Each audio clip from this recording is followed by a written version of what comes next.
I just finished up recording an entire episode about my tummy tuck surgery, which went completely different than how I had intended it to go. I had been organizing my thoughts for this episode for weeks. I had been journaling. I had been taking notes. This was a lot of energy kind of compiled into getting ready for this episode that I wanted to do. And then when I sat down to record the episode for you guys, all that came out was my personal experience with my surgery, and I didn't touch on any of the stuff that I had prepared. So I'm feeling like I need to do a follow-up episode about body image, because that's really what I had organized my notes around, and I wasn't able to talk about that. I just had to get it out, my whole experience, and about my surgery, and just tell you guys about what I had been through. So I spent a whole half an hour talking about that, which was totally unexpected. So now I am going to get back to my notes and kind of apply them to my experience with my surgery, but talk about some in-depth things that I had been thinking about as it relates to body image. Because I really want to talk about societal views of our bodies and pressure and internalizing external judgments and vanity and conceit, and how to really manifest your body in any way you want it to be, in a way that gets you the results you want. So welcome to the episode about body image. I'm Dr. Williams, and this is my podcast. I have 2 graduate degrees in psychology, am a licensed mental health counselor, and an expert in the area of spirituality.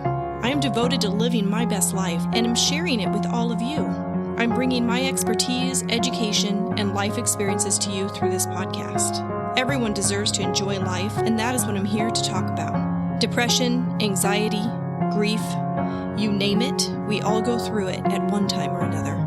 I believe there's a better way to come at these things than mainstream mental health care offers, and I'm here to offer you my perspective and dig into discovering how you can feel good no matter what life throws at you. It is my intention to contribute goodness to this world, and the content herein is how I do that. But one disclaimer before we dive in: should you decide to apply the information offered here, be prepared for improvements in your life. You may even live happily ever after, and you'll only have yourself to thank. This is Feel Good Now, the Dr. Williams podcast.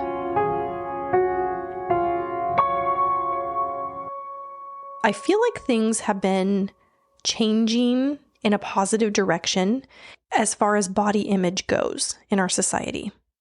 I think for a long time, there's been a lot of pressure around looking a certain way and adhering to that kind of image so that you can feel like you are attractive. And I've noticed that that's changing. It's shifting. There's a lot more influence now to accept bodies in many different shapes and forms and appreciating the attractiveness in that form. I remember it really set in for me that this change was happening when I was walking through a mall, which is something that doesn't happen very often for me anymore. Online shopping has definitely changed the way that we go about shopping for things, especially clothes. But I was walking through a mall and I noticed plus-sized mannequins.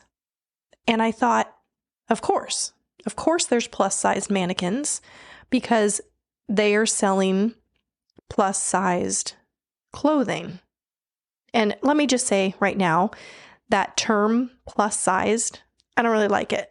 I don't think that it is beneficial to have that kind of label because it's still kind of negatively focused.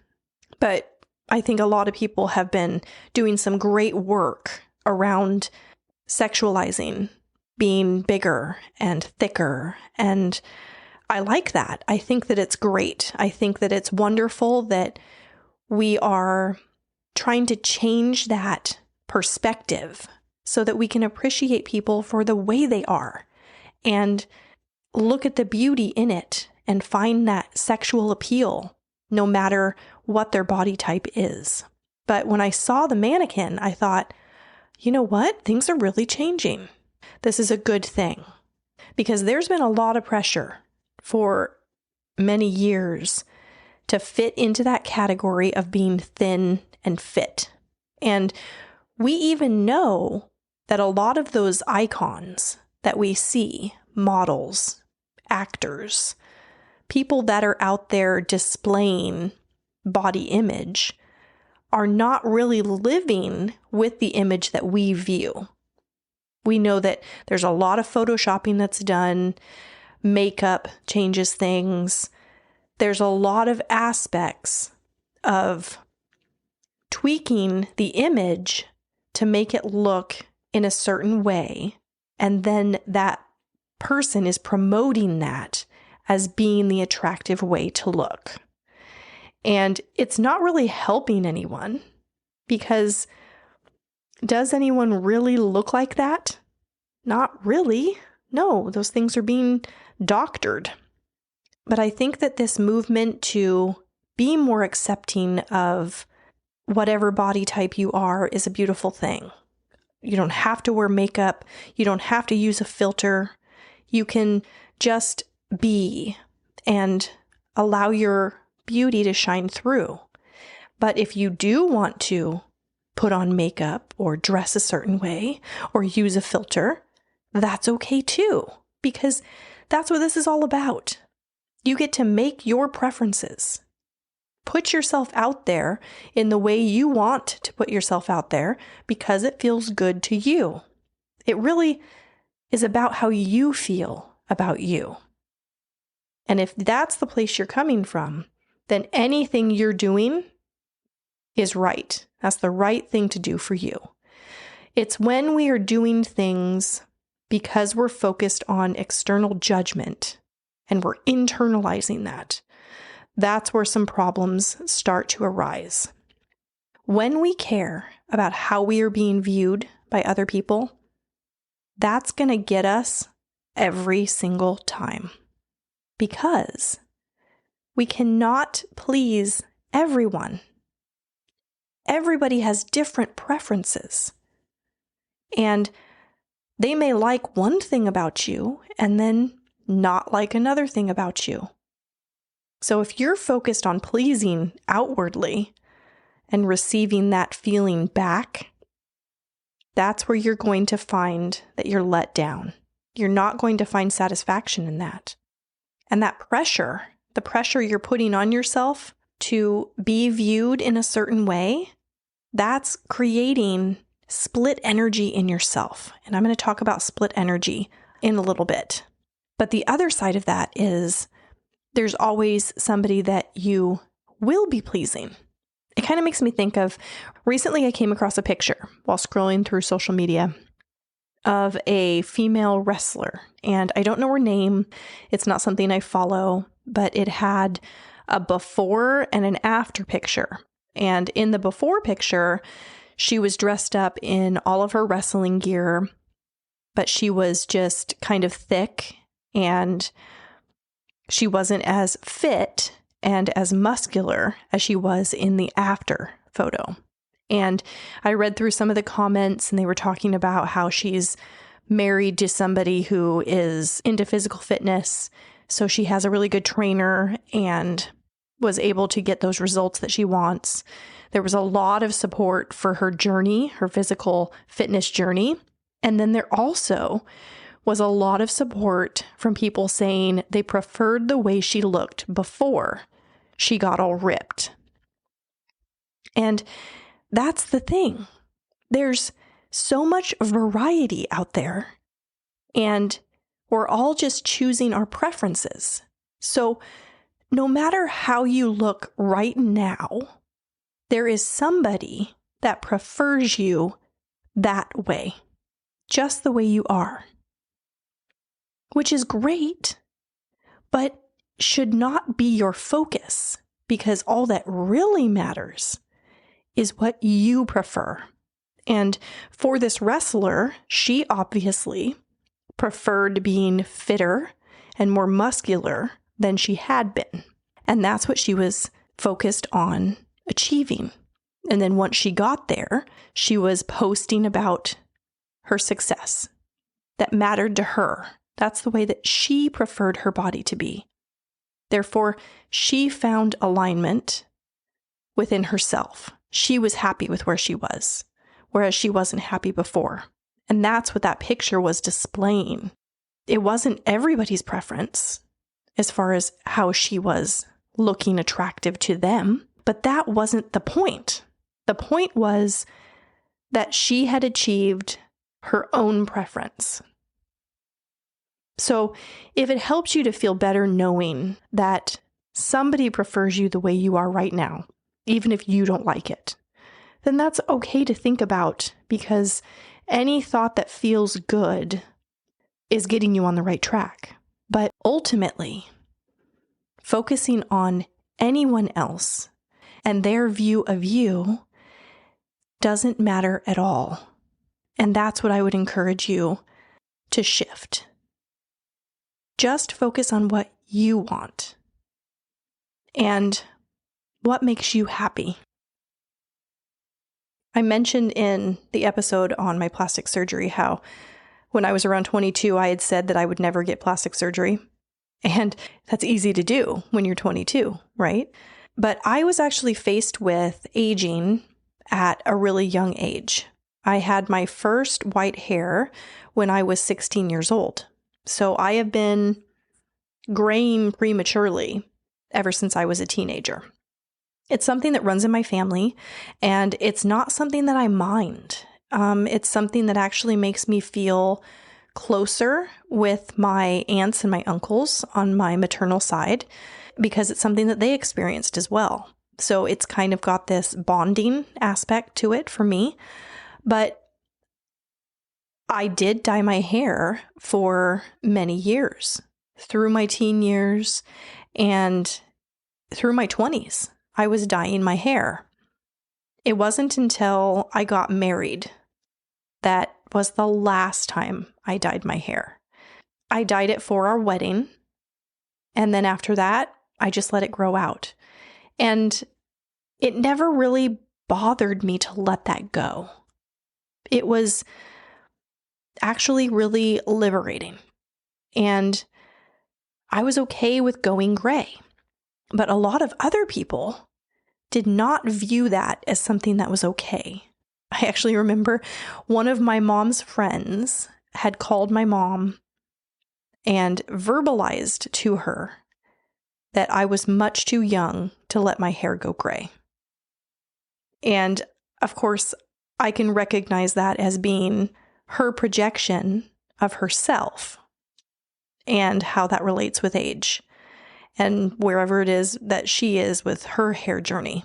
But for me, it has been wonderful to let my hair be its natural color. And I have never gotten more compliments on my hair than I do now. And it really helps me connect with people in my community and women specifically. I connect more with women now, allowing my hair to be its natural color than I ever did before. I would say that in the past, there was more of a discord with women that I didn't know. Just in passing, I've always been kind of thin and fit and attractive, and I think that that was kind of off-putting to a lot of women. And allowing my hair to go gray was like a buffer. It just allowed me to be more approachable. And I'm glad, because I don't feel that I am any reason for anybody to be envious or jealous. That's not the energy that I am aligned with and not what I'm promoting. But I don't look at my hair being gray as being an old age thing.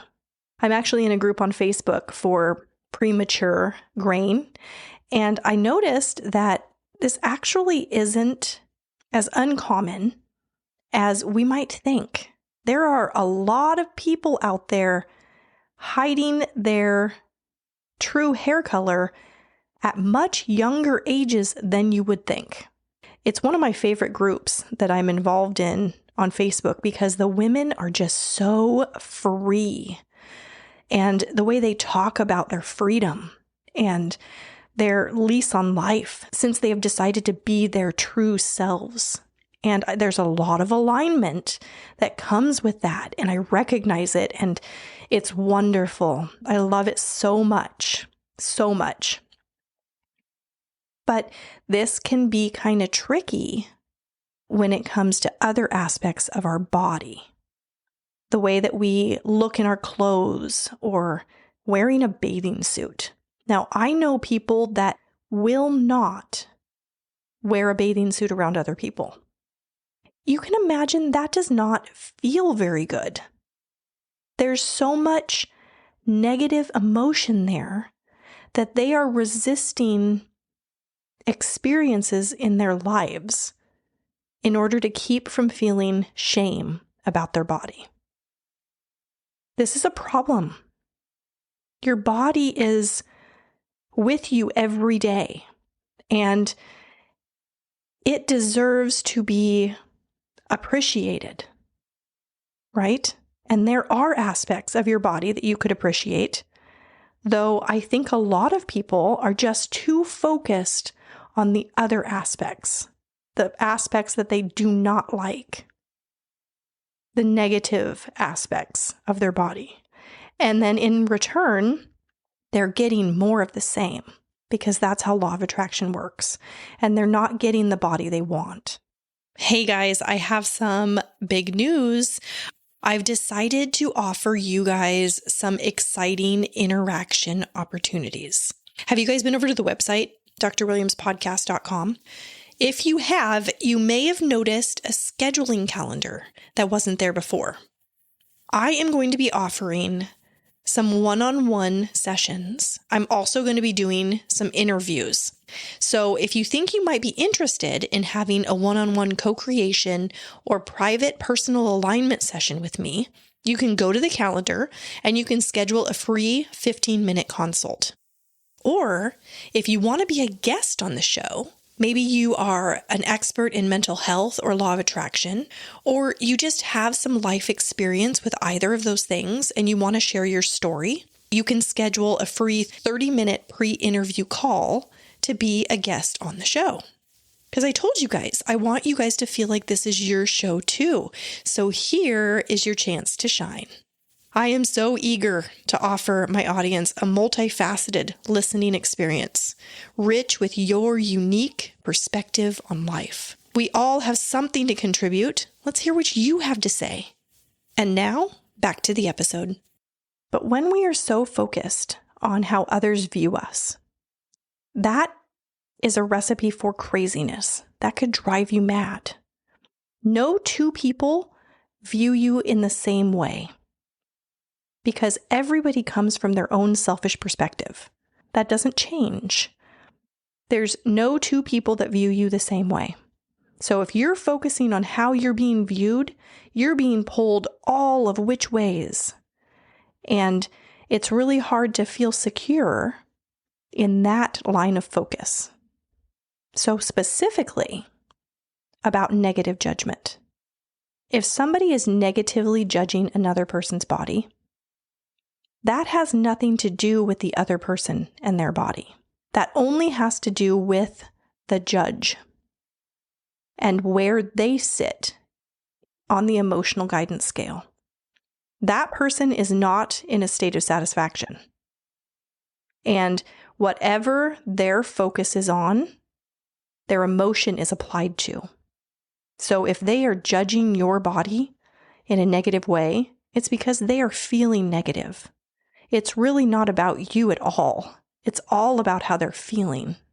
And if they are to look at something else and focus on it, they're going to see that in a negative way. It doesn't matter what the object of their attention is. All that matters is the emotion. Now, if you are taking that negative judgment that has been applied to you and you're internalizing it, all you have done is allowed their negative emotion to pass on to you and drop you down. And now whatever you focus on, say your body, you're going to see in a negative way. That's the danger that comes with internalizing external judgments. But that goes the other way too, right? How many times have you noticed somebody judging someone else for being too vain or conceited? Why is that a bad thing? It reminds me of selfishness, which has gotten such a bad rap, but really is a really good thing. Well, vanity falls into that category. What is vanity? Vanity is just an appreciation of your body or how you look. It's when you love your body and the way you look. Why is that a bad thing? Why do people want you to be humble? Well, because when you're humble, it makes them feel better. It is coming from their own selfish desire to feel better, that they want you to put yourself down so that they can feel more up. But when you are conceited or vain about the way you look, all that does is point out that you are in love with you. And they don't like that because that's not where they stand. They are not loving themselves. And you are representing what that would be like. They want it. They want to feel that, and they don't know how to get it. But let's face it, people who are vain or conceited, they do look good, don't they? I mean, if you see somebody that is exuding vanity, don't you look at them and go, well, sure, they have a nice body, or sure, they have nice eyes, or yeah, they have a great smile. Okay, yeah, I get it, but they need to knock it off. I don't like it. I don't like that they love themselves so much. Well, you not liking it, that's just about you. That's just about you and how you're viewing somebody loving themselves. So if you're not liking someone else loving themselves, it's because you're not loving yourself. Think about this. What if that person who is vain and conceited looks so good because they are vain and conceited? Them loving themselves is attracting more physical manifestations for them to love about themselves. That's how it works. When you are appreciating something, you attract more things to appreciate. So when they are looking at themselves and appreciating the way they look, they're staying in that state of love for themselves. And they are literally, physically manifesting their body to continue that vibration. So vanity, not a bad thing. Not if that's what you want.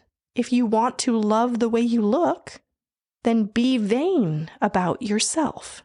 And that's what I was talking about, where your body is that one thing that you can't get away from. So if you're wanting to manifest your body in a particular way, and there's aspects of it you don't like, you have to switch your focus to the things that you do like about your body. And this doesn't have to be about things you see. You can appreciate so much about your body, about the way it functions, about what it is doing to offer you experiences in this life. You want to go over there? Your body can get you there. Your heart is pumping. Your digestive system is working. You have cells that are regenerating. There are aspects of your body that you could appreciate that have nothing to do with that one thing that really, really gets to you that you hate about your body. If you can do that, get really vain and conceited about other aspects of your body. Your inner being knows what you want your body to be like. And if you can keep your focus on the things you appreciate, then you will allow those other things to physically manifest. And then you can be vain and conceited about the whole thing. And that's a good place to be. And don't let anyone else talk you out of that. It kind of made me think of a scenario where two people start dating and they are head over heels for each other. They just love everything about the other person. And they tell them, oh, I just love your eyes so much. I could just get lost in your eyes.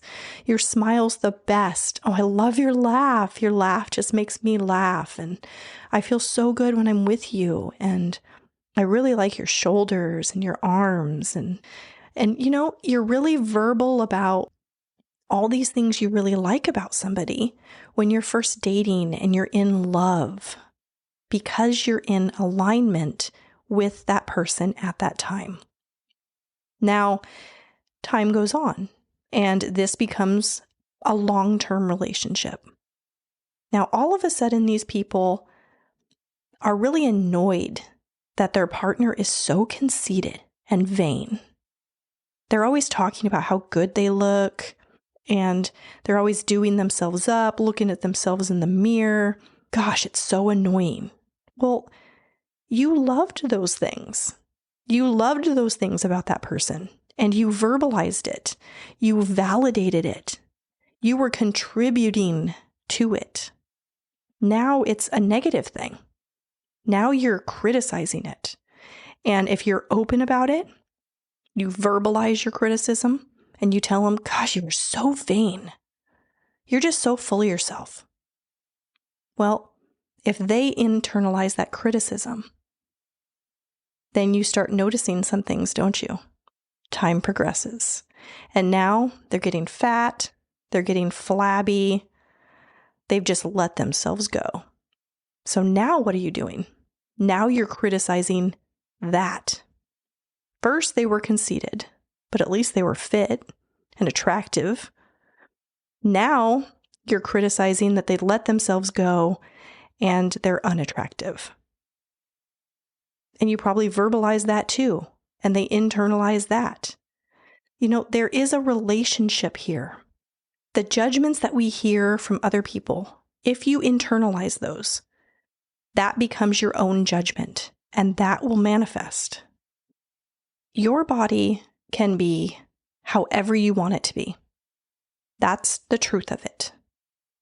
If you can believe it.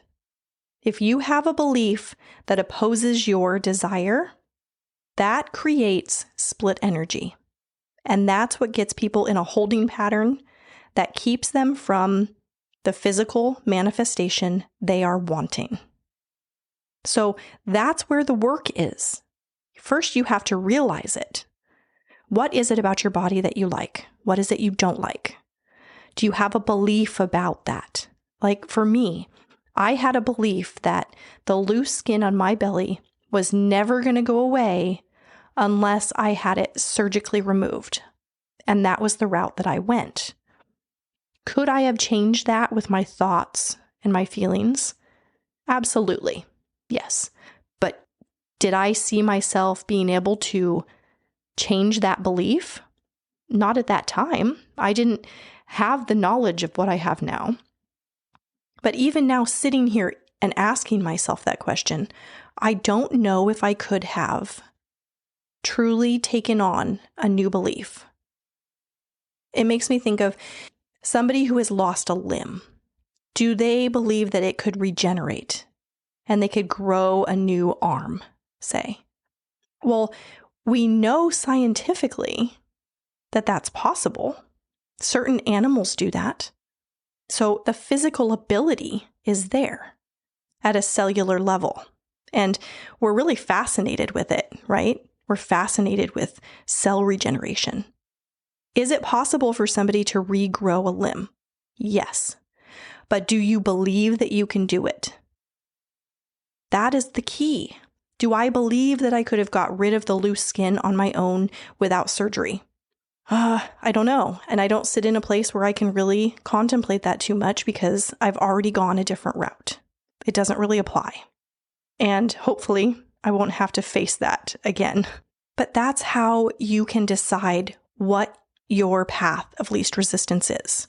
You have to be aware of that belief.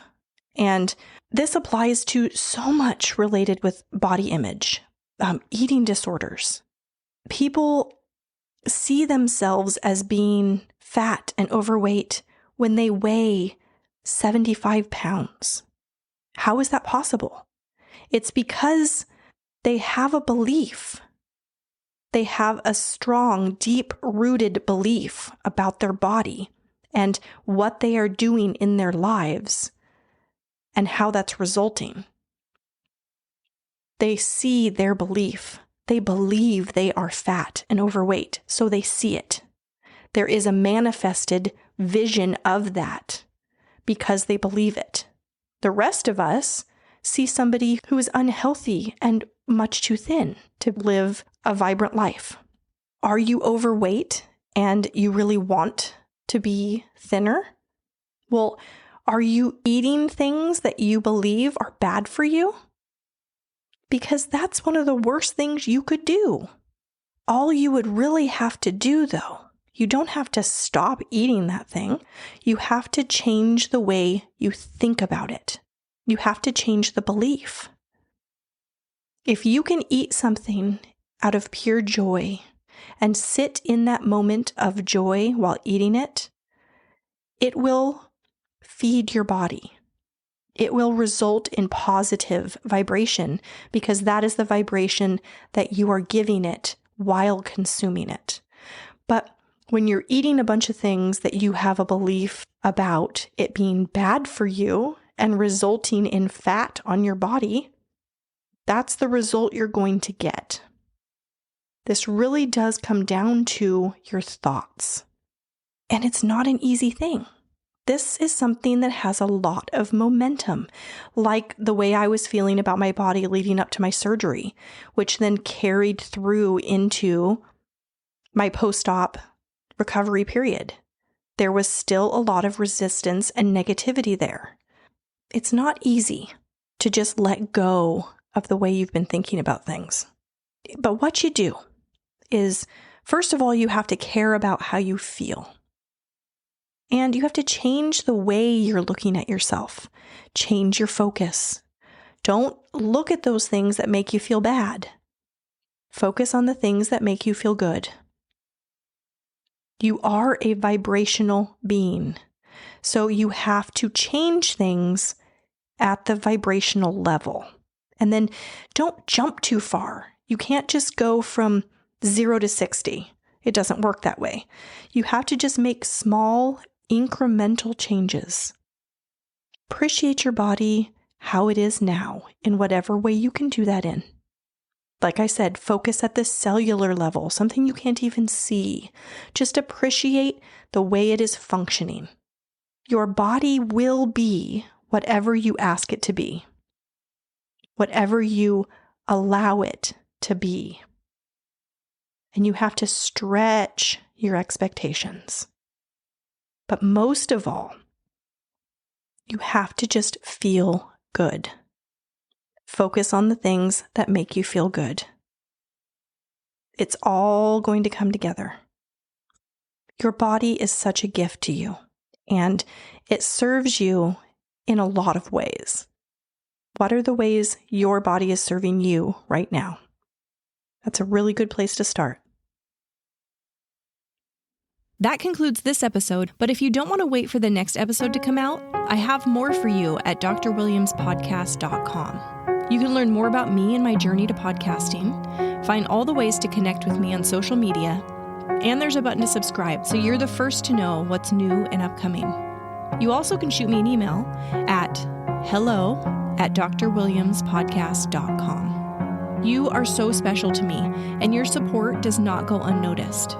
I want to support you too. This podcast is my outlet for growth because when you teach something, you hold yourself accountable and apply the information in life. But the inspiration for these episodes comes in a variety of ways, and one of those is through you. I want you to feel like this is your show too. So send me a message and let me know which episode is your favorite and why. And tell me if there's a topic you'd want to hear me talk about. Your feedback applies to so many people, and your suggestion could change someone's life for the better. The best way to do this is by subscribing to the show and leaving a review through your favorite podcast platform. I really listen to you guys, and this dialogue feeds my soul. You say that you're a fan of me, but truth be told, I am a fan of yours. Everything is working out for each of us, and we're all in this together.